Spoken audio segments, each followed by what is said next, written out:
Hello, I am Emily Allen, Research Manager on the Market Insights team here at Google. So last year, you may remember that we published our Decoding Decisions research.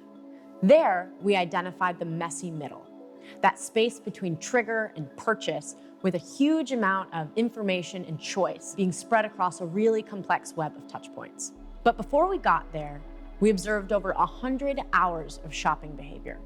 And from these findings, we updated our model of consumer decision-making. That original model identifies that ever-present backdrop of exposure, within which we codified the messy middle of purchase decisions into just two mental modes: exploration and evaluation, which shoppers loop between until one lucky brand emerges victorious. Also from our shopping observations, we identified 6 key cognitive biases that shoppers relied upon to do that exploring and evaluating. And we put those to the test by recruiting 30,000 in-market shoppers to participate in over 300,000 simulated purchase scenarios. We wanted to see if we could shift brand preference away from a shopper's favorite brand to their second favorite by designing a proposition with these 6 biases. And it worked. So from that original research, there were 3 key takeaways. First, we demonstrate the need to ensure brand presence. We were able to shift a significant share of preference to another brand just by showing up. Second, we showed that by supercharging a proposition with the intelligent use of behavioral science, you can shift a significant majority of brand preference. And then finally, we showed how to close the gap between trigger and purchase by completely disrupting brand preference with a bunch of supercharged fake brands that no one had ever heard of. So there's a full ebook filled with even more messy middle insights on Think with Google for anybody who wants more on this research. And after sharing the research, we tested the findings out with one of our own campaigns here at Google, and this is what we found. The Google Pixel team saw a 12.5% incremental increase in phone sales from mid-funnel display ads and a 31.5% increase from mid-funnel YouTube ads, all while employing some of the biases that we identified in that original simulation. So, what did we do next? Well, we published the findings on Think with Google, and then there was a global pandemic. So during that time, as you all know, digital adoption was catapulted forward by about 5 years, and our clients wanted a better understanding of how these insights would play out within the context of search. Because this original research was about shopping, right? So we thought, let's go test it and find out. So that's what I'll be spending the rest of our time talking about. Yes, there are some differences, but mainly, we found a lot of similarities between our original research and this new build focused on search. So when originally thinking about how to design this new study, we were posed with the challenge of ranking. Because unlike that original side-by-side shopping simulation, search is ranked one on top of each other. So this introduced a whole new dynamic, and it posed a really interesting question, which is, what happens when a shopper's second choice brand, or even a fake brand, is supercharged, and the shopper's favorite brand is at the top of the page? So we've redesigned our simulation. So the shopper still tells us their favorite and second favorite brand, but we've moved away now from that side-by-side retailer proposition to the ranked Google search results. And we wanted to make sure that this was a really robust piece of research. So in the simulated environment, we've conducted just under 100,000 simulated searches across 12 different products with 12,000 in-market shoppers. And just to be super clear, this is a simulation, right? So it's entirely separate from the real world of search. But that being said, you wouldn't know it when you look at it, because to the shoppers, it looks and feels exactly the same. Our in-market shoppers search for a product and then get the search results page. So this now looks like search in the real world. So how do we supercharge search ads in the messy middle? And how is this different from what we did before? So first, we built on what we did previously. So having now scaled that original research across 13 markets globally, we've now concentrated on 3 of the original 6 biases that consistently had the greatest impact on brand preference. And those were social proof, category heuristics, and the power of free. Each of these powerful biases have different variables associated with them. And in this research, we adapted and built on the 3 biases to understand how they played out in the context of search. First, we're going to use a few alternative expressions of social proof. In addition to the star rating, we're now adding the number of reviews, and we're going to introduce this dynamically targeted expressions of social proof, leveraging some of the product capabilities already available in search. And we'll be using various sources of authority bias. Second, we looked at the framing of category heuristics, including a creative and counterintuitive technique known as the pratfall effect, which is the tendency to feel warmth towards something that might otherwise be perceived as faulty or a mistake. And we're looking at how to optimize and order brands and benefits in the copy headline. And finally, third, we build on the power of free with some low or no cost expressions of that. And costly signaling, which is another bias that can help contribute to the perceived value of a product or brand. So in total, we have 8 independently adjustable and quantifiable variables to play with. So let's supercharge some search ads. Today, we're going to be using hotels as an example because it's topical at the moment and it's a very competitive and price-driven marketplace, so it provides to be a really good case study. Apart from the generic second favorite brand text, this looks a lot like a normal search ad, right?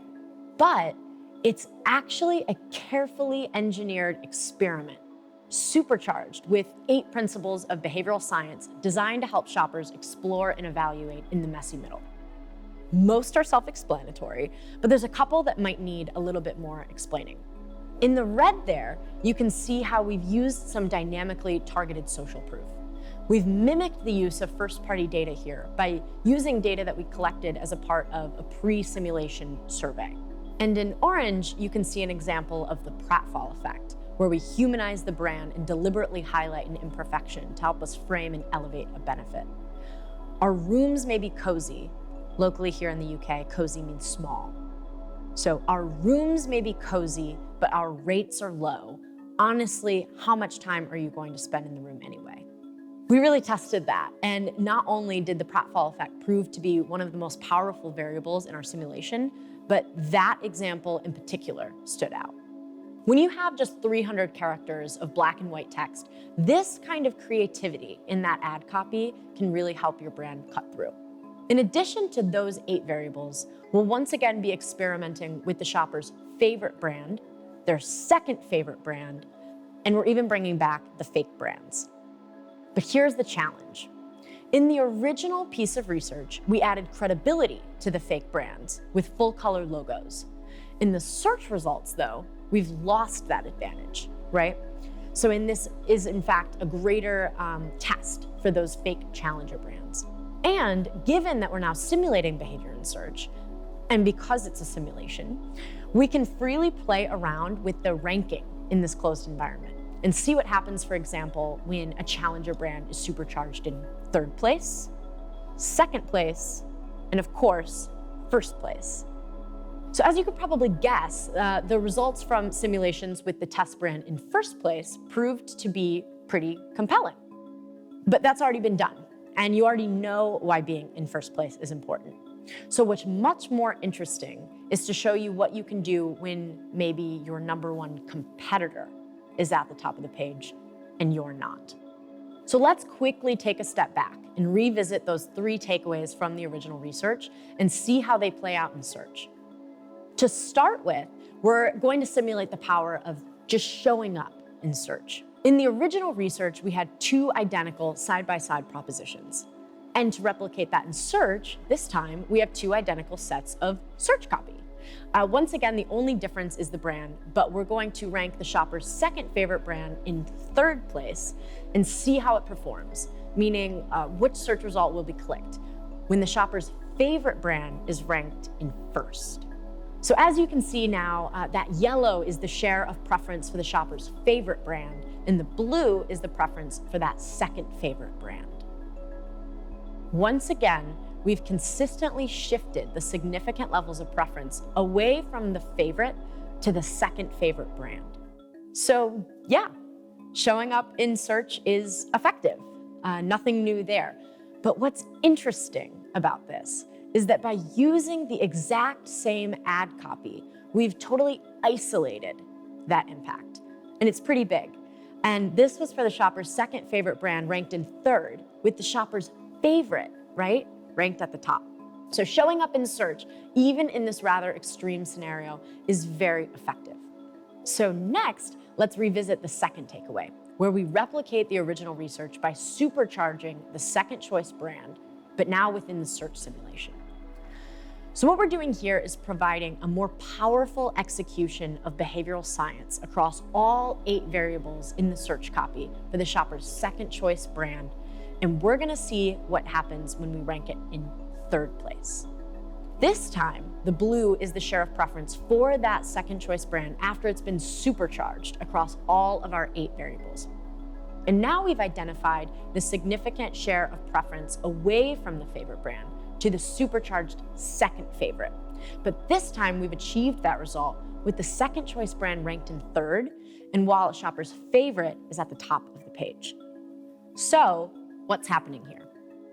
Well, by supercharging the copy with these cognitive biases, we're appealing to the default mechanisms used by shoppers when they're exploring and evaluating in the messy middle.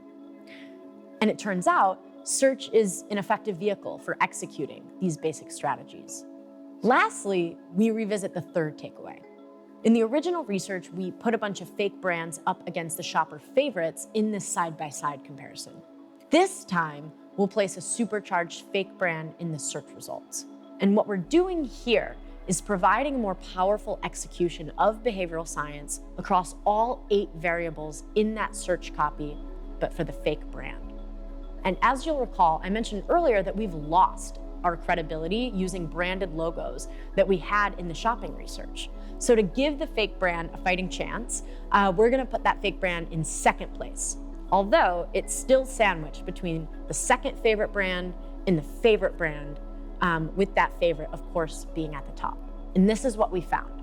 The green is the share of preference for that fake brand when it had been supercharged with superior executions across all of our biases.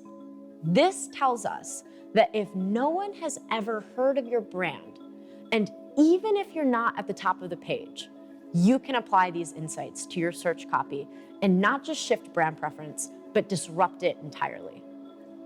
So what does this all mean?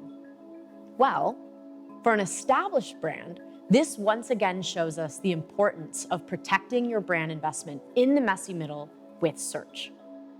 Yes, of course, there's power attached to PageRank, but the data shows us that if you really want to optimize the return on brand investment, then supercharge that ad copy. And for a challenger brand, we've demonstrated that a really creative and targeted use of search can help level the playing field. You don't have to be top of the page, and you can still disrupt preferences in the messy middle by being nimble and, most importantly, creative with your search ad propositions. So how can we do that? Well, whether your brand is well-established, new to the market, top of page, or not, you can take advantage of the capabilities and functionality that are already built into search.